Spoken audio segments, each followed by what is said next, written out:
Hello mga mamshis! Excited talaga akong magluto ngayon dahil ang lulutuin natin for today's video, itong pinaka-paborito kong kakanin, ang suman. Suman ito na kamoteng kahoy or balanghoy kung tawagin sa aming mga Bisaya.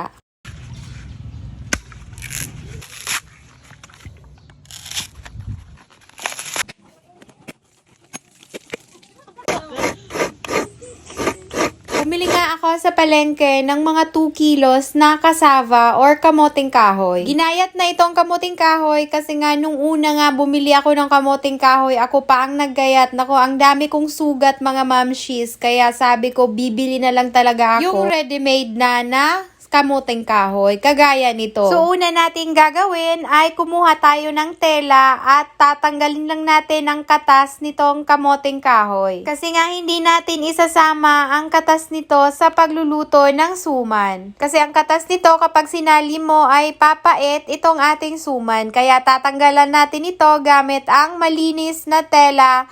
At syempre, maghugas muna tayo ng kamay para malinis ang ating pagkagawa nitong suman. Ayan, tapos na natin itong tanggalan ng kanyang katas. Ngayon naman, ang malinis na kamay, dudurugin lang natin ito para hindi siya magbuo-buo. Pag nadurog na natin yan, ilalagay na natin itong ating gata. 2 fresh na niyog itong ginamit ko dito. Tamang-tama lang para dito sa 2 kilong cassava. At maglalagay din tayo dito ng 1/4 kilo na brown sugar. Gamit ang ating malinis na kamay, i-mix din natin ito para maghalo yung gata at yung sugar na ating nilagay. Kapag nahalo na natin yan ng mabuti, susunod naman nating ilalagay itong ating niyog. 1 cup na niyog lang itong nilagay ko dito. So, kailangan magtira kayo ng mga 1 cup galing sa 2 niyog na gagawin yung gata para ihalo natin dito. Next natin gagawin ay ilalagay natin sa apoy itong ating pangbalot, itong dahon ng saging. Nilalagay itong dahon ng saging sa apoy para hindi siya mapunit or mabutas kapag binalot na natin ang ating suman. Pag okay na, i-cut natin itong ating mga dahon ng saging at linisan natin ito para matanggal lang yung mga dumi-dumi na dumikit dito. Kapag okay na, haluin natin itong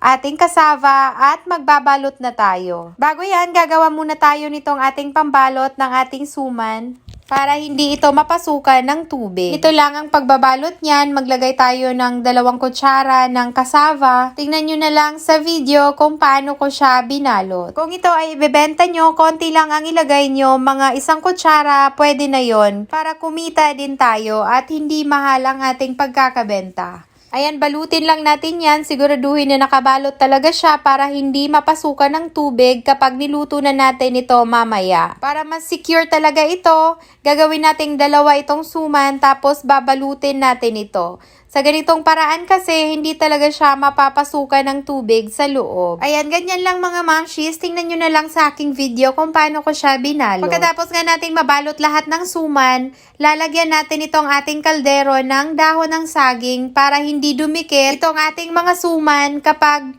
niluto na natin sa apoy. Pagkatapos nga nating malagyan niya ng dahon, ngayon naman ilalagay na natin itong mga binalot nating suman dito sa ating pan. Lalagyan lang natin ito ng tubig hanggang sa masubmerge ng konti itong ating mga suman. Pagkalagay nga natin ng tubig, ayan, okay na siya. Ilalagay na natin sa ating apoy at lutuin natin ito ng mga 30 to 40 minutes. So makalipas nga ang 40 minutes, ayan, okay na ang ating suman. Tanggalin na natin ito sa apoy at hayaan muna natin itong lumamig. Para sa akin, mas masarap talaga ang suman kung yung 1 araw na ang makakalipas bago ito kainin. Kasi nga parang nanunuot na yung sarap niya. Kapag kasi kinain mo agad-agad siya, parang wala pang lasa na malalasahan mo. Ayan, nandito na tayo sa exciting part, ang tikiman time. Kung gusto niyo pala parang brown ang kulay nito, gumamit kayo ng muscovado na sugar or yung dark brown na sugar. At syempre, ano pa bang masarap na kapartner nito kundi ang mainit-init na kape or tsokolate. Kung umabot naman kayo sa puntong ito ng aking video, i-comment nyo naman sa ating comment section kung saang lugar kayo nanunood. Para alam ko kung saan umabot itong aking suman recipe. Subukan nyo na rin itong lutuin mga moms. Napakasarap na pang merienda nito at syempre pwede rin itong ibenta at pagkakitaan.